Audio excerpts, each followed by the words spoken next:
Aku, kata Nabi Muhammad, bukanlah seorang nabi yang diutus oleh Allah untuk melaknat seseorang, untuk mencaci seseorang. Akan tetapi beliau diutus oleh Allah Subhanahu wa taala rahmatan lil alamin, sebagai pembawa rahmat. Wa innama ana rahmatul muhda, akulah sang rahmat yang dihadiahkan oleh Allah Subhanahu wa taala kepada umat kita, umat Nabi besar Muhammad sallallahu alaihi wasallam. Coba kita lihat sejarah junjungan Nabi besar Muhammad yang enggak beda dengan sejarah para salaf kita. Rasul sallallahu alaihi wasallam ketika Fathu Makkah, masuk di kota Mekah, dikuasai kota Mekah tersebut, orang-orang yang dahulu mencaci Nabi Muhammad, yang melukai Nabi Muhammad, mereka pada takut datang kepada Rasul yang pasti ini kita akan diinjak, dicaci, mungkin bahkan dibalas dendam.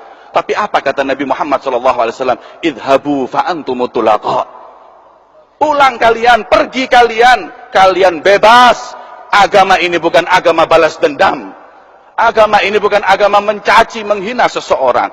Itulah yang dicontoh oleh para sahabat dan ahli bait Nabi Muhammad SAW. Begitu pula yang diambil anak cucu Rasul SAW. Suatu saat ketika ada beberapa fitnah yang terjadi di kota Madinah saat itu, hingga Sayyidina Ali bin Abi Thalib, beliau dicaci di dalam mimbar di hadapan beliau. Kemudian saat itu Sayyidina Hasan bin Ali, beliau berkata, "Ya Abi, wahai ayahku, apakah kau diam, kau bungkam kepada orang yang mencacimu? Kenapa kau enggak jawab? Kenapa kau enggak ikut mencaci? Kenapa kau enggak melaknat pula sebagaimana dia melaknatmu, wahai ayahku Ali bin Abi Thalib?" Apa jawab beliau Sayyidina Ali bin Abi Thalib? "Ya waladi Hasan, wahai Hasan anakku, min mata, dari kapan kau lihat jadduka Muhammad SAW yasub wa yal'an? Pernah kau lihat kakekmu Rasulullah mencaci, melaknat? Enggak. Kau pernah lihat aku mencaci dan melaknat? Tidak. Terus kalau kau ingin mencaci, melaknat, ikut jalan siapa kau? Kita adalah thariqah ahlul bait, jalan keluarga suci Nabi Muhammad SAW, yang enggak kenal mencaci dan dendam kepada siapapun. Diikuti oleh anak cucunya Sayyidina Ali Zainal Abidin radhiyallahu taala anhu. Ketika Sayyidina Ali Zainal Abidin, beliau suatu saat difitnah oleh seseorang. Beliau datang di masjid. Datang seseorang yang waktu itu ingin membayar utang kepada seseorang. Sampai di masjid, lupa uangnya enggak ke bawah. Ketika sampai di masjid, sholat, mau bayar utang, dilihat uangnya nggak ada. Maka dilihat orang yang tadi masuk masjid pertama adalah orang ini. Kemudian dia datangi dan berkata kepada orang tersebut, "Yeh mas, udah jangan pura-pura sholat. Selesaiin sholat, bayar uangnya. Kembalikan uang yang kau curi." Maka kata beliau, "Ya udah, nggak usah marah, ustur.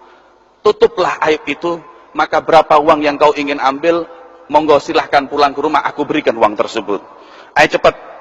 Pulang Sayyidina Ali Zainal Abidin sampai ke rumahnya. Sesampai di rumahnya, beliau ambil uang tersebut. Ini uangnya. Setelah diberikan uang tersebut oleh orang tersebut, hati-hati, lain kali jangan diulangi lagi curi uang orang.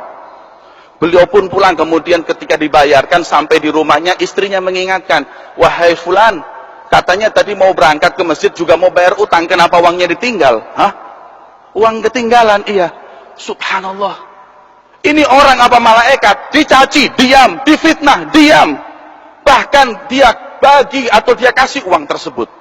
Ketika orang tersebut kemudian ketakutan, subhanallah, saya memfitnah seseorang, menuduh seseorang, kembali ke rumah orang tersebut. Tapi orang itu ketika belum masuk ke rumah Sayyidina Ali Zainal Abidin, beliau menunggu seseorang yang lewat dahulu. Kemudian ada seseorang yang lewat dan berkata, "Wahai fulan, tahukah kau liman rabbu hadzal manzil? Pemilik rumah ini siapa? Ama ta'rif hadzal bait? Kau nggak tahu ini rumah siapa?" "Nggak tahu." "Kalau kau nggak tahu rumah siapa ini, berarti kau masuk Mekah nggak tahu di mana Ka'bah. Ini rumah Ali Zainal Abidin, anak Husain Ummu Fatimah Zahra binti Rasul." Maka nangis orang tersebut, subhanallah, inilah akhlak Nabi besar Muhammad. Kemudian dia ketuk pintu meminta maaf sambil menangis. "Wahai cucu Rasulullah, maafkanlah aku." Maka beliau nggak mengatakan, lain kali jangan diulangi. Beliau mengatakan, "Samahtu, aku telah memaafkan kamu, wahai orang yang menuduhku semenjak awal kau menuduhku di masjid." Nggak pakai nunggu ketika pulang. Subhanallah, itulah akhlak suci yang dicontohkan oleh mereka orang-orang yang mulia. Hingga suatu saat Al-Habib Muhammad bin Abdullah Al-Haddar, peristiwa persis seperti itu ketika terjadi di Baydha. Beliau suatu saat di majlis, Sesampai di majelis ada orang datang mencaci maki beliau. Nggak tahu salahnya apa, beliau dicaci maki. Beliau diam, para muridnya marah mau mukul, diam, ini urusan aku dengan dia, kalian pada diam. Setelah selesai, beberapa hari kemudian beliau itu datang. 3 hari kemudian orang tadi yang terkena fitnah, yang marah-marah di masjid, datang ke rumah Habib Muhammad bin Abdullah Al-Haddad.